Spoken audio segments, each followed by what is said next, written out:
Tvö töp á 2 dögum, en þetta leit betur út í dag. Já. Hvað að gerast hjá okkur í þessum? Við fórum bara að berjast meira, spilum góð vörn, héldum okkur í vörninni, ekki hleypa miðju og það skilaði því.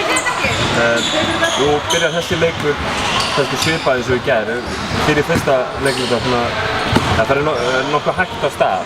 Í gær þá ætluðu þið að gera betur í öðrum leiklutum, en í dag náðu að halda þið áfram einhvern veginn.